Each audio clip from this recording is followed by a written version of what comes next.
shoe that I personally have been looking to get for a little while now. I was just waiting for one of the colorways to come out that I was really a big fan of, and this was that colorway for me, so I decided to pick up a pair. And I have to say that I'm pretty happy with the quality overall. They're very, very comfortable, and I just like the overall look of the shoe.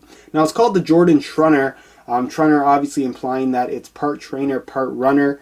Again, this is serious running shoe? To me, it's not. As a trainer, they're absolutely functional, but as a running shoe, I would probably go with something a little bit different than this personally. But as a casual shoe even, they're very, very good looking in my opinion. And I just like how they feel, like how they look. And that's really what matters at the end of the day. You have to wear what you like. As far as the colorway itself goes, it's very, very simple. You have your predominantly black upper with the electric green accents throughout, with most of the electric green in the sole itself, as you guys can see. Now, as far as the materials used on here, it's pretty much all synthetics and mesh and performance-oriented materials.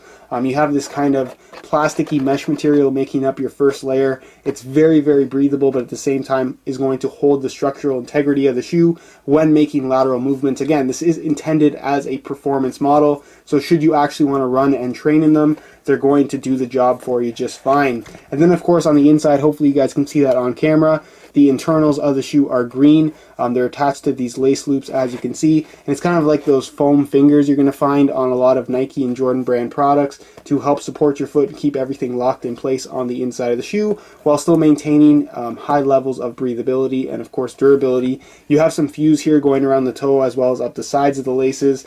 Of course, it's black on black. You have the synthetic material here, which is the only part of the shoe that I feel is a little bit cheap. I'm not sure that I really like this. You can see that there's very faintly like an elephant print on there. Hopefully you guys can see that on camera. It's kind of difficult to tell with your Jumpman logo right there in electric green. And basically it's just like an artificial heel counter, if you will. It doesn't actually do anything there. It's just there for looks. You have your pull tab on the back. And then perhaps one of the most unique elements of the shoe itself is that it does have this internal boot with this kind of elastic strap here around the ankle, making this mid-cut shoe a little bit higher around there, just again to provide that little bit of extra support. To be completely honest with you guys, I have tried them on and I've tied them up tight with this little strap. I don't really feel like it adds that much in terms of ankle support. It just helps a little bit in keeping your foot locked down on the inside of the shoe, or your heel I should say, and that's definitely a good thing with any performance shoe. For those of you guys that do care, the insole is black with a electric green Jumpman logo. I'm sure you guys can't see that through the sleeve. And of course it says Jordan right there in like a fused on plastic type material over top, and it's kind of very breathable. As you guys can see, it's kind of like a spandex material with a little bit of extra padding. So overall feels very, very nice against your skin, and does provide that little bit of extra support, if you will. The flight plate does kind of squeak through here with that electric green right there. And basically it's kind of a similar setup to what you're going to find on a lot of current model Jordan brand basketball shoes, and that it has this flight plate going through here. This one is plastic as opposed to carbon fiber like what you might find on the Jordan 28. And then of course you do have your targeted zoom here at the base of the sole as opposed to being on the internal of the shoe itself. I believe this is zoom air. You have these two little pods here at the base of the forefoot. I'm not sure if there's anything like that in the heel, to be completely honest with you guys. The midsole, as you guys can see, is in black. And then of course the rubber or traction pattern on here is mostly in that electric green with this little see-through plastic plate there, again with the Jumpman logo. That is part of the flight plate there in the heel, and it is cool that it is kind of visible there. And overall, I have to say, I just really like the look of the shoe. It's very simple, it's very clean. I like this colorway, predominantly black with the green accents. And I have to say, I'm just really happy with my purchase overall.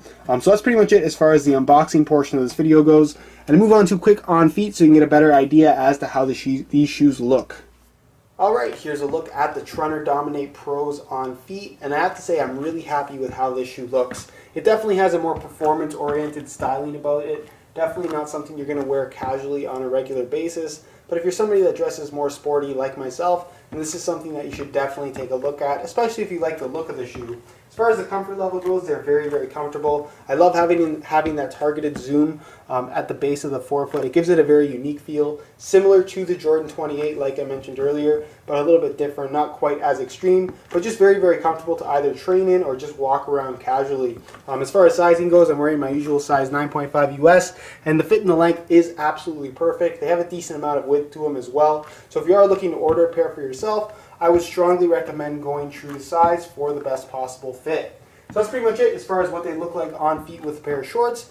and move on next to what they look like on feet with a pair of pants. Alright, here's a look at the Trunners on feet while wearing a pair of pants. Given the styling of the shoe itself, it's probably not something you're going to wear with a pair of jeans or khakis or anything like that. But to me, with a pair of black sweatpants, these things look absolutely just fine, and probably what I would